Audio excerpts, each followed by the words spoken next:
8 of Conversations with the Pioneer. And we today are meeting with Amrita Tripathi. I have known Amrita from college. We both went to Stephens, yet another Stephen on Conversations. But from doing philosophy honors, Amrita ended up as a journalist in CNN IBN for many years, writing about books and literature, which quite obviously made her an author of a couple of books. But Amrita, of course, has left journalism now and is on the other side, working in a social media company. But she has, through her own experiences and the experiences of others close to her, taken a very active interest in mental health issues. And she and a group of her friends run the Health Collective, which gives advice and support to those who need help. Mental health has been in the news of late for a variety of reasons. And we have seen a lot of misinformation around mental health. The first question I want to ask Amrita on this issue is quite simply, why do you think there are so many misconceptions about mental health among the upper classes in India? That's a great question, Kushan. And firstly, thanks for the lovely intro and reminding me how old we are at this stage, where we're getting on in years. When I started reporting on mental health, it was as a reporter for CNN IBN, as the channel was then known. And it made me realize, like every story made me realize that this is a much bigger problem than we have been willing to address. And I don't think it's really anyone's fault in particular, but when we talk about stigma, I've really come to realize, it's something we all pretend is out there, but it's actually very, very prevalent within our families, within, our peer groups and circles. And I think it's really only the past 5 years, maybe, that we've been seeing conversations in the mainstream that are helpful, that are credible when it comes to mental health and mental illness. And it's one interview I did, in fact, with the Health Collective, which I set up 4 years ago, with Dr. Vikram Patel, actually, who brought home to me the fact that we actually conflate mental health and mental illness, whereas we should all be aware that everyone has mental health, and there should also be no, it's easy to say, of course, there should be no shame or stigma in talking about mental health. I think you and I both know that in India, let's say our parents' generation, and perhaps the generation before that as well, would have found it very difficult to articulate. And I think that it's only now we're learning perhaps the vocabulary, the nuance, how to express what earlier was just called, somebody was pagal, or somebody was just dealing with an illness that was not named. So partly I think it's internalized shame and stigma, and partly I think that it's not been in the mainstream discourse in a very responsible way, and certainly not from an India lens, which is partly why I thought, it was important to set up the site and start talking about Indian stories and just put faces and names to these words. Amrita, one thing that came up in the recent issues that we've been seeing on the news is many people who claim to be friends of the actor who ended his life said that, how could he be depressed? He was jumping around. He was just so happy with me. Given my own personal experience, I guess many of us do put up a facade. We do not, in front of the public. But I think this is, again, a major misconception people have, that if you're depressed, you're supposed to act. Yeah.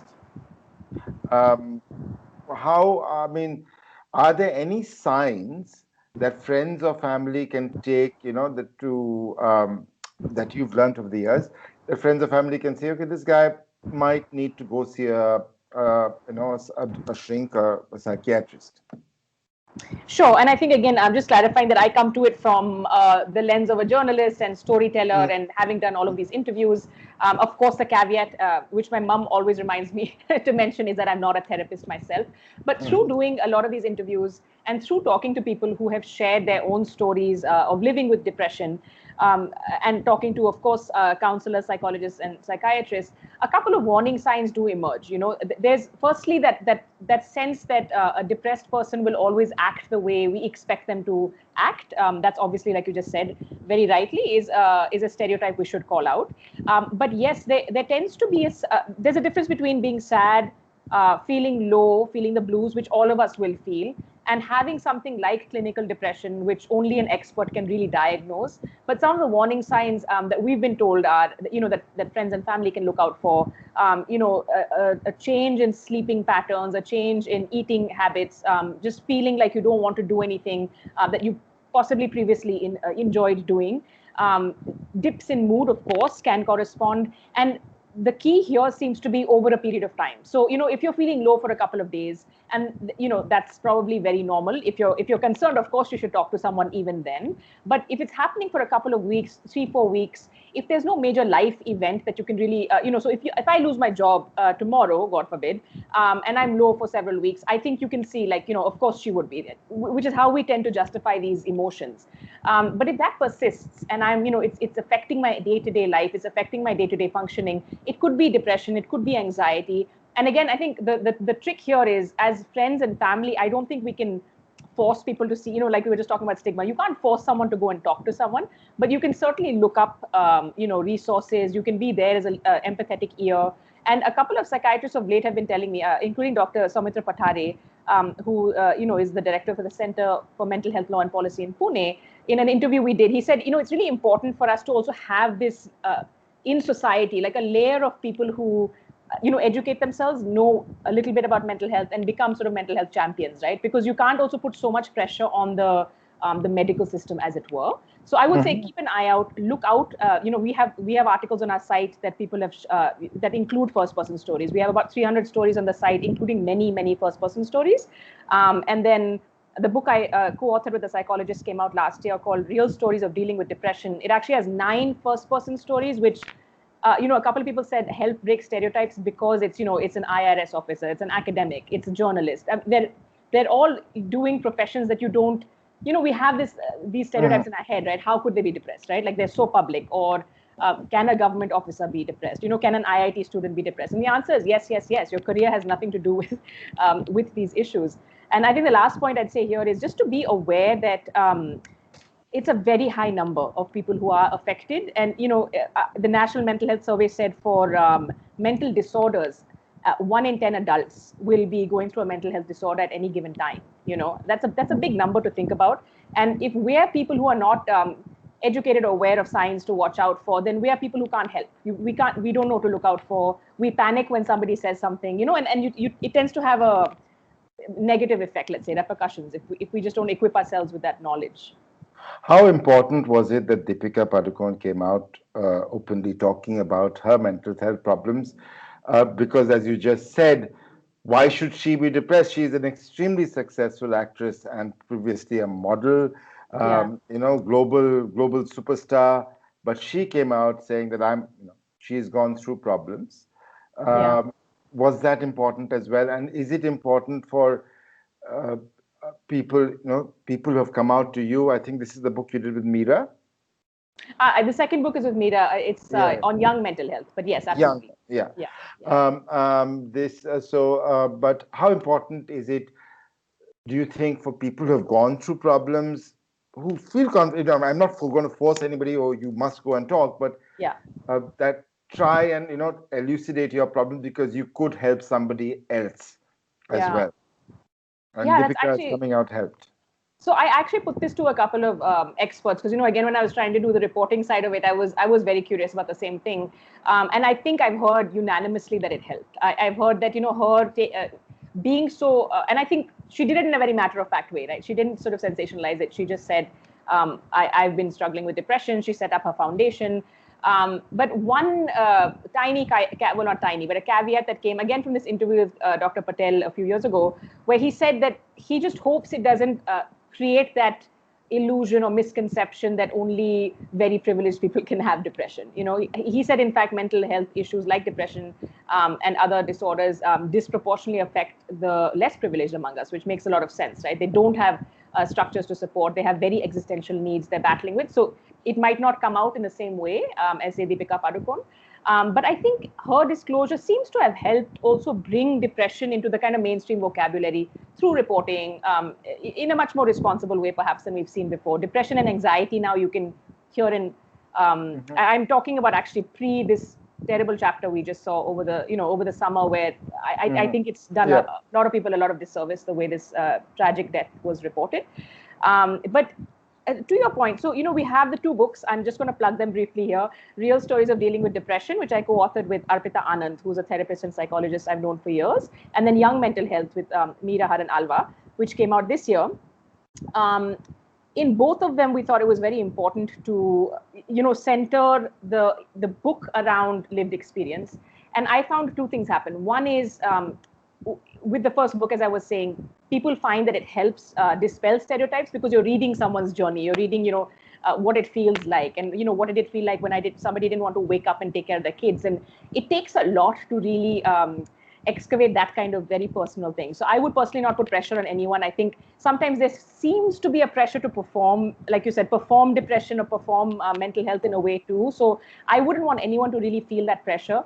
But our contributors really wanted to share because they thought it would help other people. They said, this might resonate with someone else. Sometimes people had heard or read stories that helped them through their darkest sort of chapters.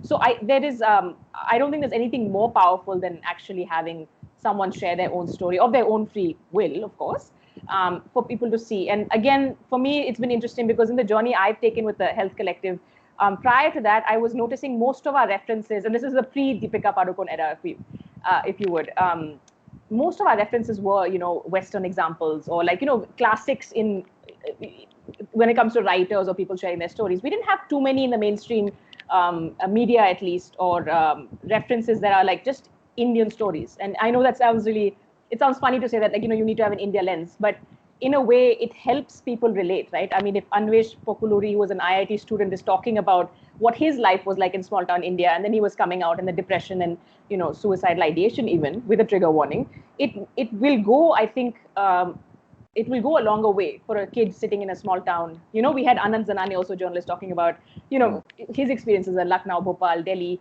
I think that resonates more because it is not then an alien problem. It's not like an un-Indian problem, which is, of course, a very powerful myth we also come across.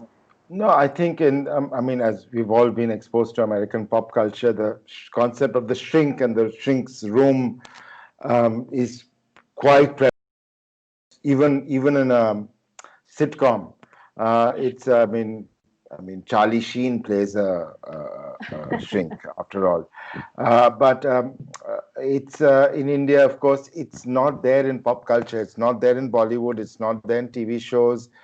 It's not even there in any of the new web series I've seen. We don't have the concept. It's not there in our pop culture, and I think it needs to come. How would you, a lot of the stuff that's happened in the past few months, as you mentioned, was also to do with a lot of bad reportage by our peers. Yeah. How can we correct that as journalists? I mean, I have personally gone through, I've been down the rabbit hole.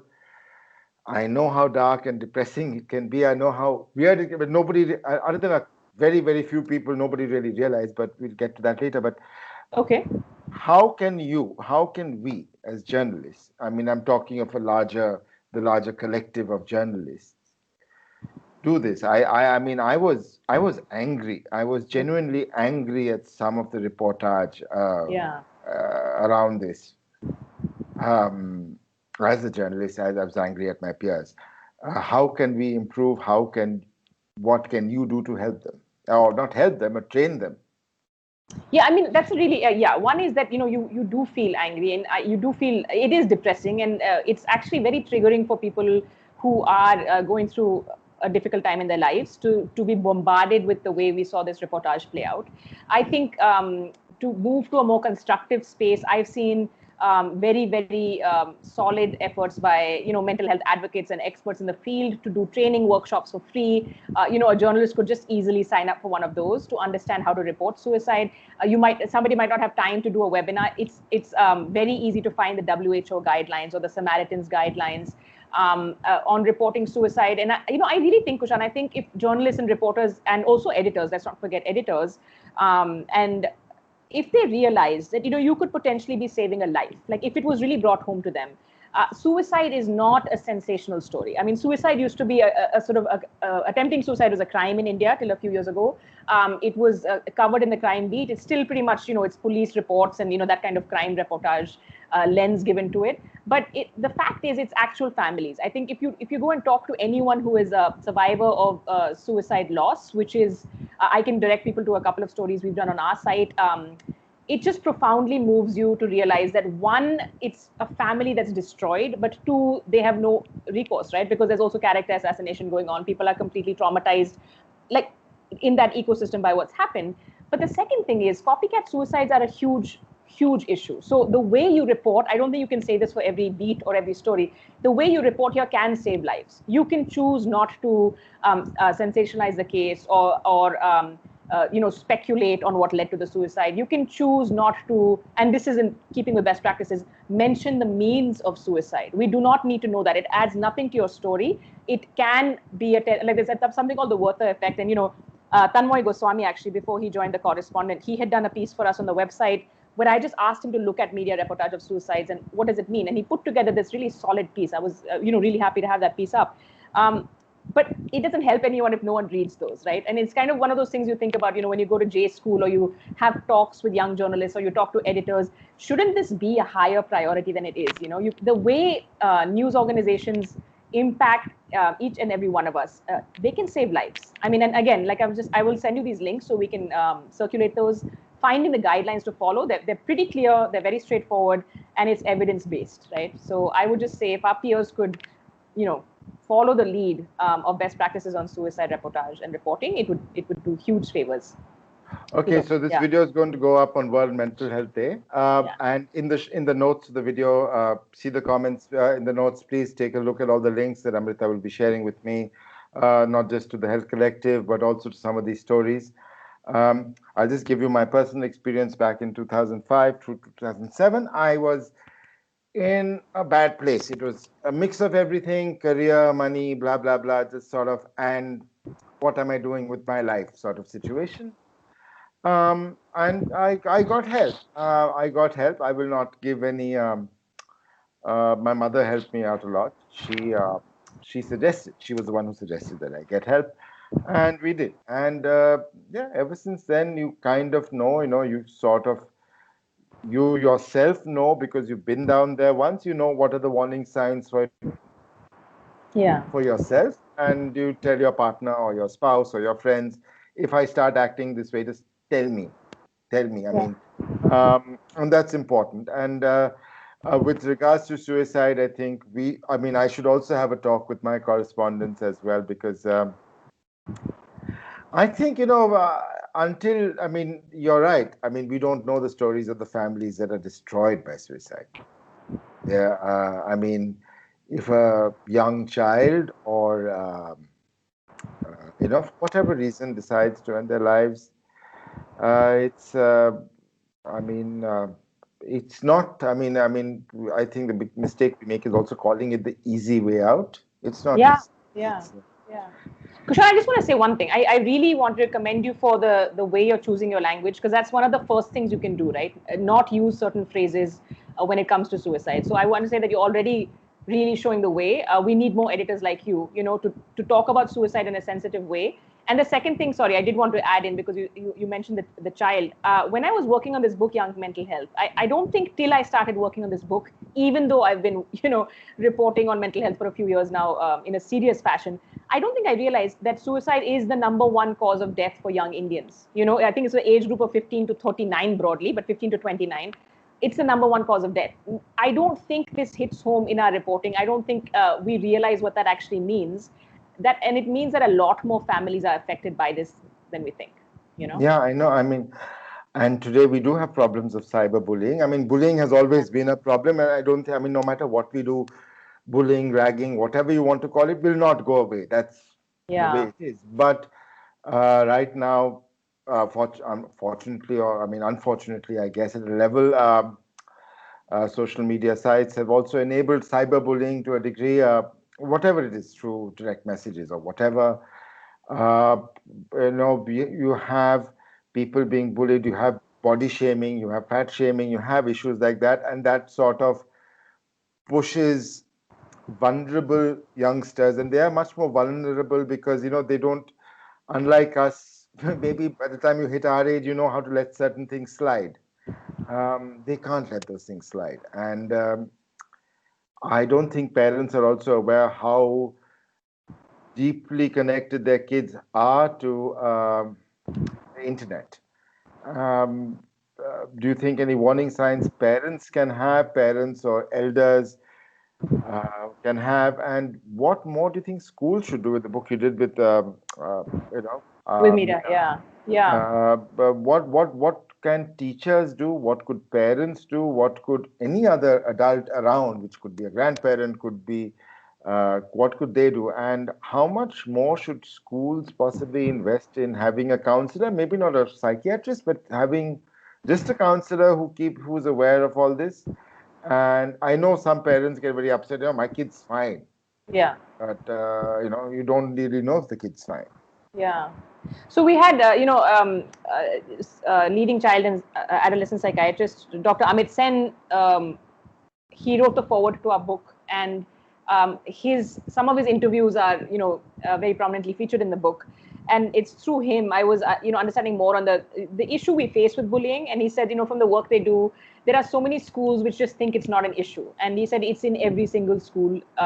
Trust us, like it's prevalent in every single school. With cyberbullying, you're absolutely right. It's probably getting worse. It's more immediate. And anecdotally, he was also saying the challenge is that parents are a little bit out of sync with what's happening, and their knee-jerk reaction tends to be take the phone away, or cut the kids' social access. And they're like, that doesn't. He said, essentially, that doesn't really help, because what needs to happen. And again, I should say, because I don't have kids, it's easy for me to sit here and say this. I know it's harder for parents and for teachers who are dealing with kids. The most important thing that seems to be required here is you need a friendly ear. You need, it could be your nani, dadi, auntie, brother, sister, if not the parent. It's sometimes hard for parents, as you said, to accept that something is going on, or that, but they might be noticing behavioral changes, erratic eating, erratic sleeping, trying to avoid school, trying to avoid friends that they've been talking about for a while, but then all of a sudden there's a sort of avoidant behavior going on. And some of it is normal. Like, I think we normalize a lot of this as like adolescence or teenage years. And Dr. Sen was kind of saying you have to be a little bit more plugged in than that, basically. There needs to be a healthy level of conversation in the family. And just like you said, by our age, we can let things go, but many of us are also very sensitive, right? And we have this negativity bias. I think at that younger age group, you feel everything so much more intensely. If you remember what that painful period is like, you do feel every slide. You feel that it's, things are, and it's also because your brain isn't fully developed, right?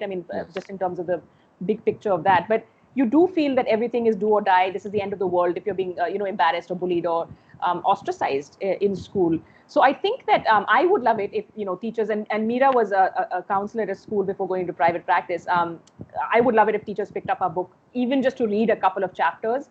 I've seen a couple of stories where we spoke to, people who were like more young adults looking back, because I thought there are ethical issues with talking to, minors about what they're going through, and you don't want them to have this hanging over them the rest of their lives. But what came out prominently in the stories where there has been healing and there has been a journey is that there was a support system, even if there wasn't at first. I think for parents not to internalize the shame, because that tends to be what happens, I think, is that, oh, my kid is fine. And why is my kid fine? Because it couldn't happen in my house. I am a good parent. It's not that cut and dry, not that simple. So maybe part of the stigma and tackling that shame is just reading or being aware. Nowadays, you can see all of these. You don't have to read if you don't like reading, but there are so many videos you can look up online of people sharing what they went through when they were younger. I think that helps us expand, our own horizons of other people's experience. But for teachers and schools, yes, I think the issue with suicide prevention, again, Dr. Sen was saying some of the best schools, they will also ostracize the student or family because they're worried about what will happen to their reputation. And that's really not helpful. When something like this is happening, yes, the child needs immediate attention, but the child also needs to be part of a community, right? So we can't be, I guess, demonizing mental illness or any of these conditions, because with the right support and love and, security, things get better. They do. And again, I'll give the example of my school. Back in the early 90s, my parents were separated, got separated when I was in class six. Um, Actually, many of my teachers started treating me with kid gloves at that time because they thought I might react a certain way. Back in the 90s, early 90s, this was not as common. We were a nuclear family, and I think that's another aspect you want to get to because there is no support structure if you are a nuclear family. Nana, nani, dada, dadi may not be near you. You may not have any, friendly uncle or aunt you could talk to. As you said, schools often don't have counselors. So kids suddenly find themselves with nowhere really to go. Is there a website? Is there, like the Health Collective, is there a site they, say a preteen or even any young adult could go to if they think they themselves need help? Because, because when you're in that vulnerable state, you could go into these fairly dark sections of the internet and, well, Yeah. it may not be a happy ending from there. Yeah, absolutely. And again, I want to say, actually, if I didn't say it clearly before, Kushan, I really appreciate your sharing your own personal bits of your journey, because I think it also helps humanize what some of these issues are.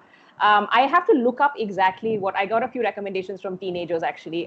There are some great groups on Insta. So I would say you could go on Insta, look up, and we'll put this in the notes perhaps or the comments as you put the video up.